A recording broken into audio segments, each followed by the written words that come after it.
जय माता दी।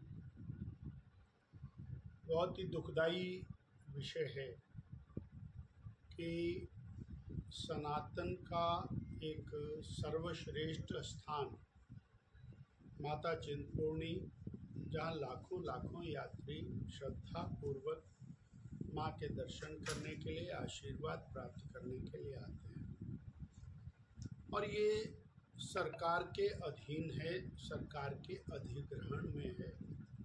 इसका पूरा संचालन, पूरा व्यवस्था सरकार देखती है। ऐसे में जहाँ सनातन के, राम जी के, कृष्ण जी के, माता के, शिव के, भोले के भजनों की, उनके कहानियों की बात हो, वहीं पर और क्रिश्चियनिटी के प्रचार प्रसार का कार्यक्रम हमारे और चैनल के द्वारा, हमारे मंदिर के द्वारा हो, ये बहुत बहुत दुखदाई, और दुखदाई से आगे हट करके स्पष्ट रूप से इसके पीछे षड्यंत्र प्रतीत होता है। हमें उस षड्यंत्र को अनर्थ करना जरूरी है, उसको धरती से ऊपर लाना जरूरी है। बिना किसी योजना के ऐसा नहीं हो सकता कि जहाँ पर माता की बेल्टें रखी हो और वहीं पर और किसी तरह से यीशु मसीह के या बाकी और धर्मावलंबियों के सॉफ्ट कॉपीज पहुँच जाएं और वो चल जाए। मात्र इतना कह देना कि जी हम उसकी इंक्वायरी करेंगे, और उसको बहुत स्ट्रिक्टली इस बात को और चेकअप करने की ज़रूरत है। और सरकार कितनी गंभीर है इसके बारे में, ये भी एक बड़ा प्रश्न है। पहले इस प्रकार की घटना होती है और उसके एक हफ्ते के अंदर और क्रिश्चियनिटी से जुड़ी हुई पुस्तकें हमारी उस लाइब्रेरी में प्राप्त होती है जहाँ पर और हिंदू धर्मशास्त्र रखे हुए। नेतृत्व वाली सरकार निरंतर हिमाचल प्रदेश के चहुमुखी और बहुमुखी विकास के लिए धनराशियां दे रहे हैं। आपने देखा पिछले दिनों प्रधानमंत्री ग्राम सड़क योजना के तीसरे चरण की राशियां आई, उसके बाद चौथे चरण की राशियां आई। हमने देखा कि हमारे प्रदेश के अंदर 4 लेन नेशनल हाईवेज के लिए, टनल्स के निर्माण के लिए निरंतर धनराशियां आ रही हैं। हमने देखा कि किस तरह रेलवे के विस्तार के लिए धनराशियां आ रही हैं। हमने देखा कि किस तरह बॉर्डर रोड ऑर्गेनाइजेशंस और वहाँ पर टनल्स के निर्माण के लिए धनराशियां आ रही हैं।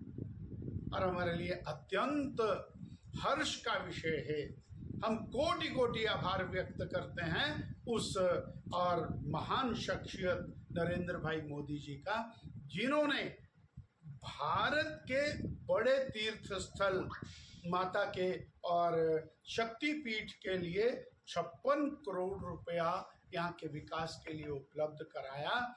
बहुत बहुत आभारी हैं। और प्रभु, ये कहीं ऐसा तो नहीं, सत्ता में आई जब सरकार, तो माननीय मुख्यमंत्री जी ने कहा कि हम 97% हिंदू प्रदेश के अंदर हिंदू विचारधारा वाली पार्टी को हरा करके आए हैं, कहीं उसका असर तो नहीं दिखाई देता। उसी के अंदर मंदिरों के पैसे लेने की बात है। मुख्यमंत्री जी ने खूब जोर से बोला और अनेकानेक मंदिरों से पैसे गए भी। आज तक उसका स्पष्टीकरण नहीं आया, किस मंदिर से कितने पैसे किस किस काम के लिए गए, वो कोई स्पष्टीकरण अभी तक नहीं आया।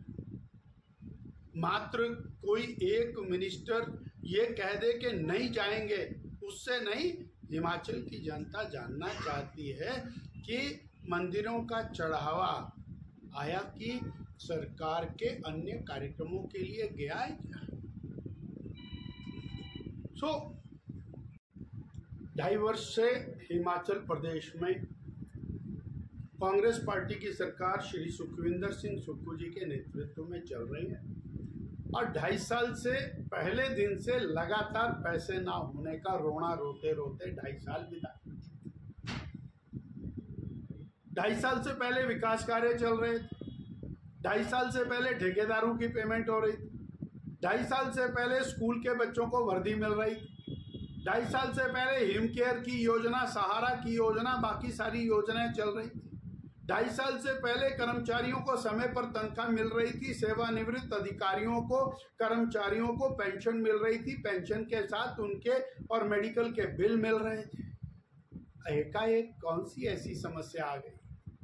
33,000 करोड़ रुपए का कर्ज वर्तमान सरकार ने लिया है। 900 करोड़ का कर्ज तो अप्रैल के पहले सप्ताह के अंदर, फाइनेंशियल ईयर के पहले सप्ताह के अंदर लिया है। उसके बावजूद ट्रेजरी बंद होना, विकास कार्यों का बंद होना, ठेकेदारों की पेमेंट्स का बंद होना। सवाल यह है कि ठेकेदारों की पेमेंट का सवाल नहीं, ठेकेदार को पेमेंट होगी तो विकास कार्य होगा, सारे विकास कार्य अधूरे के अंदर पड़े।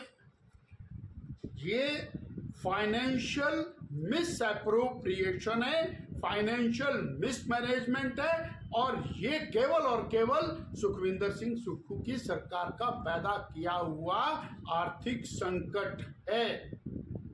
इतना मुझे, और यहाँ की सैंक्टिटी है वो बरकरार रखते हुए विकास कार्यों को अंजाम देने की आवश्यकता है। और यहाँ धार्मिक कार्यों का जो धन है वो केवल और केवल हिंदू तीर्थों के विकास के लिए ही लगना चाहिए, उपयोग में आना चाहिए। के अंदर आज हम देख रहे हैं द्वारिका जी का संपूर्ण विकास हो रहा है। ये और एक करिश्माई नेतृत्व है, हम उनको नमन करते हैं। प्रदान करे, शक्ति प्रदान करे, ताकि वो देश का इसी प्रकार से नेतृत्व करते रहें। और उन्हीं के नेतृत्व में श्री राम जन्म स्थान पर भव्य राम मंदिर का निर्माण हुआ। उन्हीं के नेतृत्व के अंदर 64 करोड़ सनातन के लोगों ने महाकुंभ के अंदर स्नान किया। उन्हीं के नेतृत्व